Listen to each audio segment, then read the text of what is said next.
बिहार के शिक्षा मंत्री सुनील कुमार की तरफ से एक बड़ा ऐलान किया गया है। हमने फैसला लिया है कि ट्रांसफर नीति स्थगित रहेगी। मुख्यमंत्री के निर्देश पर यह फैसला इस वक्त लिया गया है।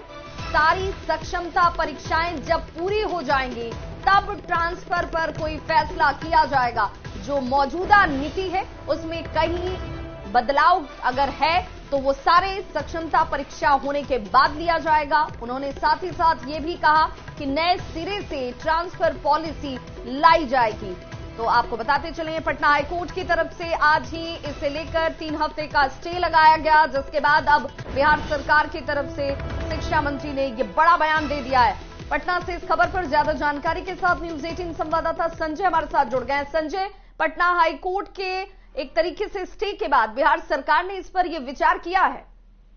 देखिए विभाग निश्चित तौर पर बहुत बड़ा फैसला ले लिया सरकार ने, और हाल फिलहाल में ट्रांसफर पॉलिसी जो है वो लागू की गई थी, और आज अचानक से हाईकोर्ट का फैसला आया और उसके बाद बिहार के शिक्षा मंत्री ने इस बात की घोषणा कर दी कि बिहार में जो मौजूदा ट्रांसफर पॉलिसी है टीचर्स की, उसको स्टे किया जा रहा है, उस पर रोक लगाई जा रही है, उसको पोस्टपोन किया जा रहा है और नई शिक्षा नीति जो है वो जारी की जाएगी। जो उन्होंने माना कि जो व्यवहारिक कठिनाइयां हैं मौजूदा ट्रांसफर पॉलिसी में, जैसे कि सब डिवीजन में पोस्टिंग की बात कही जा रही है, तो कई ऐसे जिले हैं जहां एक ही सब डिवीजन है, तो ऐसे में कई शिक्षकों द्वारा, शिक्षक संगठनों द्वारा इस जो मौजूदा ट्रांसफर पॉलिसी है इसको लेकर नाराजगी जाहिर की गई थी, बात कही गई थी सरकार के पास, और अब मुख्यमंत्री नीतीश कुमार के निर्देश पर ये फैसला लिया गया। हालांकि उनका यह भी कहना है कि हाईकोर्ट का फैसला भले ही आ जाया हो, लेकिन हमने कल ही इस बारे में फैसला ले लिया था कि जो मौजूदा ट्रांसफर पॉलिसी है उस पर रोक लगाई जाएगी। उन्होंने कहा कि बहुत सारे नियोजित शिक्षक जो हैं उनको 5 बार मौका दिया गया है सक्षमता परीक्षा देने का, तो ऐसे में वे पोस्टिंग से वंचित हो जाएंगे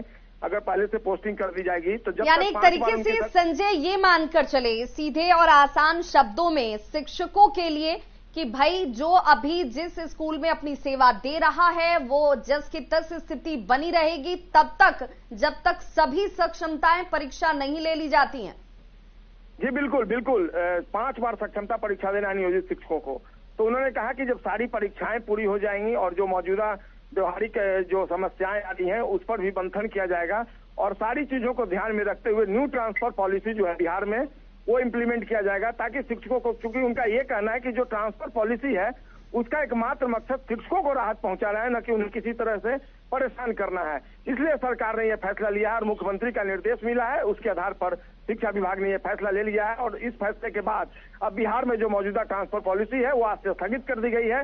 अब न्यू ट्रांसफर पॉलिसी जो है, हालांकि उन्होंने टाइम फ्रेम नहीं दिया कि कितने दिनों में, उन्होंने कहा कि सारी सक्षमता परीक्षा जब हो जाएगी उसके बाद शिक्षा विभाग इस पर मंथन करेगा और गहन मंथन के बाद। तो क्या इसे लेकर अब शिक्षकों को कोई ऑर्डर निर्गत किया जाएगा? ये जानकारी पहुंचेगी जो जिले के बीओ हैं उन तक?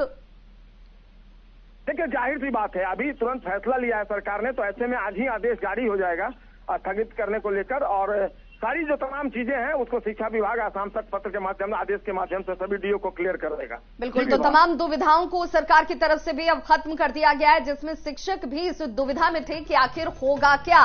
अब जब पटना हाईकोर्ट ने आज सुबह ही इस फैसले को सामने रखा, जिसमें 3 हफ्ते का स्टे लगा दिया गया था, बिहार सरकार ने अपना स्टैंड साफ कर दिया है कि जब तक सभी सक्षमता परीक्षाएं संपन्न नहीं हो जाती हैं तब तक स्थिति जो है जस की तस बनी रहेगी। नई नियमावली जरूर आएगी ट्रांसफर पोस्टिंग को लेकर, लेकिन ये तमाम सक्षमता परीक्षा के संपन्न होने के बाद ही होगा। बहुत बहुत शुक्रिया संजय। तो मौजूदा नीति में कहीं कोई बदलाव अगर होने की संभावना है तो वो भी सक्षमता परीक्षा के पूर्ण होने के बाद। यूपी सिपाही भर्ती परीक्षा में देखिए